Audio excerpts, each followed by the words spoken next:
باللہ من الشیطان الرجیم بسم اللہ الرحمن الرحیم۔ معزز سامعین کرام، السلام علیکم ورحمۃ اللہ وبرکاتہ۔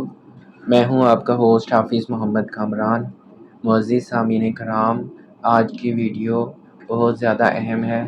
مجھے 100% یقین ہے کہ اگر آپ کے دل میں ایمان کا ذرہ بھی ذرہ ہوا تو آپ کا ایمان 100% بڑھ جائے گا، آنکھیں ضرور اشکبار ہوں گی، اور آل محمد صلی اللہ علیہ وسلم کے لیے آپ کے دل میں ضرور محبت پیدا ہو جائے گی۔ اس عورت کا واقعہ جس کے پاس کھانے کے لیے کچھ نہیں تھا اور وہ اپنی بیٹیوں کو خچر کا گوشت کھلا رہی تھی، اور اس شخص کے لیے جس نے ان کی مدد کی، آپ صلی اللہ علیہ وسلم کی طرف سے اور اللہ تعالیٰ کی طرف سے تحائف دیے گئے تھے۔ آپ صلی اللہ علیہ وسلم کا تحفہ عظیم الشان اور اللہ تعالیٰ کا ایسا تحفہ جو آج تک جاری ہے اور اس کو قیامت تک ملتا رہے گا۔ چلیں شروع کرتے ہیں آج کی ویڈیو۔ ربیع بن سلیمان رحمۃ اللہ علیہ کہتے ہیں، میں حج کے لیے جا رہا تھا، میرے ساتھ میرے ساتھی بھی تھے۔ جب ہم کوفہ پہنچے تو وہاں ضروریات سفر خریدنے کے لیے بازاروں میں گھوم رہا تھا کہ دیکھا ایک ویران سی جگہ میں ایک خچر مرا ہوا تھا، اور ایک عورت جس کے کپڑے بہت پرانے بوسیدہ سے تھے، چاقو لیے ہوئے اس کے گوشت کے ٹکڑے کاٹ کاٹ کر ایک زنبیل میں رکھ رہی تھی۔ مجھے یہ خیال ہوا کہ یہ مردار گوشت لے جا رہی ہے، اس پر سکوت ہرگز نہیں کرنا چاہیے، شاید یہ عورت لوگوں کو یہی پکا کر کھلاتی ہو۔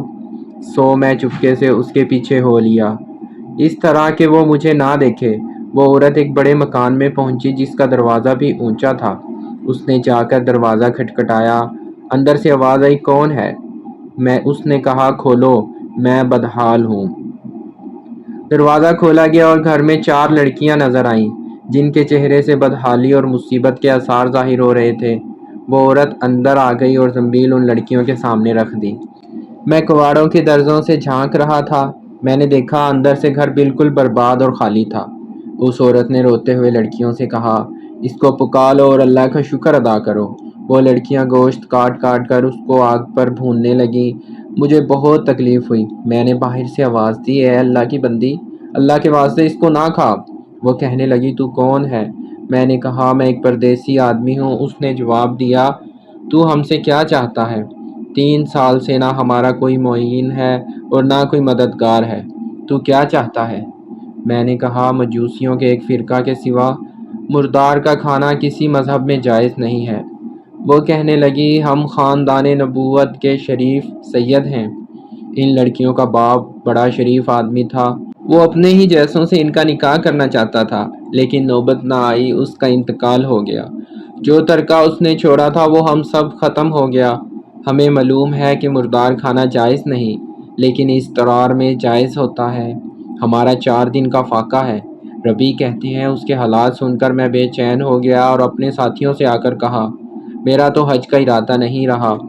سب نے سمجھایا لیکن میں نے کسی کی نہیں سنی۔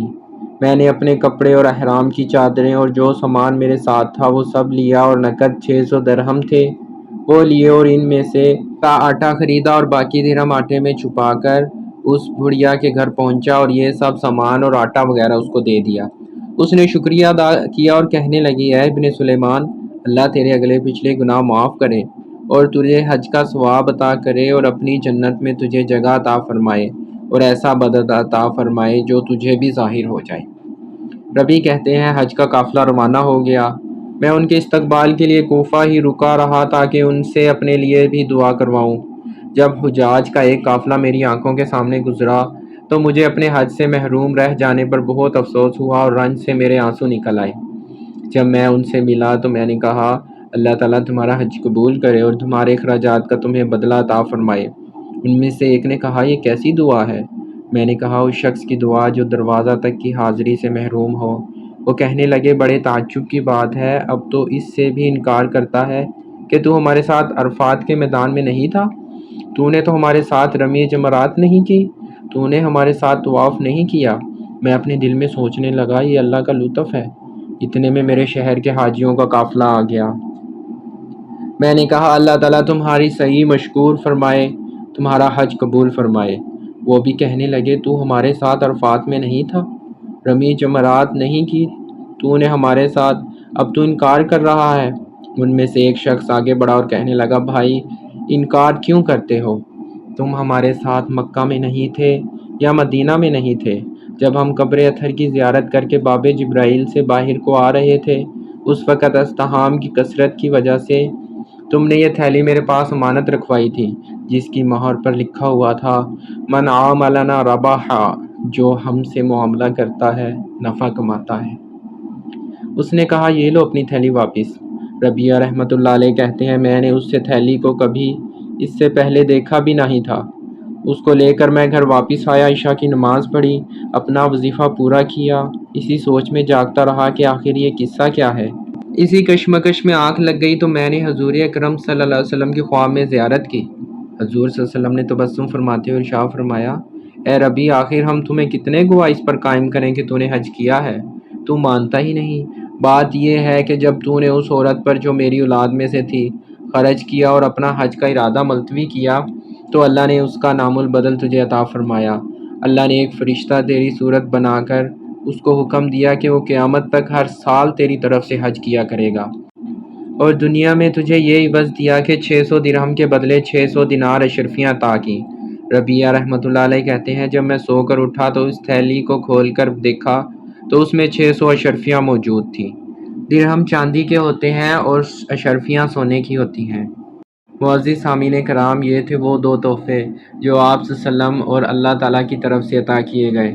آپ صلی اللہ علیہ وسلم اور اللہ تعالیٰ کتنے خوش ہوئے کہ ایک شخص نے اپنا حج چھوڑ کر ایک غریب اور مجبور کی مجبوری کو ختم کیا۔ اس سے یہ ثابت ہوتا ہے کہ حج کرنا اہم نہیں، مجبور کی مجبوری ختم کرنا زیادہ اہم ہے۔ آج ہم حج کے لیے تو پیسے جمع کرتے ہیں، لیکن ہم نے کبھی کسی غریب کی بیٹی کی شادی کے لیے پیسے جمع نہیں کیے۔ وہ بیٹی جس کے بالوں میں چاندی اتر آئی ہو، اس کا ہم نے کبھی نہیں سوچا۔ جو شخص اللہ تعالیٰ کی مخلوق اور آپ صلی اللہ علیہ وسلم کی امت سے محبت کرتا ہے، اس کی حاجت پوری کرتا ہے، اللہ اس کو ہزاروں کروڑوں اربوں حج کرنے کا ثواب عطا فرماتے ہیں۔ دعا ہے کہ اللہ تعالیٰ ہمیں بھی کسی غریب کی مدد کرنے کی توفیق عطا فرمائے، اور ہمیں ایک ایسا موقع عطا فرمائے کہ ہماری وجہ سے ہمارے نبی صلی اللہ علیہ وسلم تبسم فرمائیں۔ اپنا بہت سا خیال رکھیے گا۔ اللہ تعالیٰ آپ کو اور مجھے ان باتوں پر عمل کرنے کی توفیق عطا فرمائے۔ اجازت دیجیے، خدا حافظ۔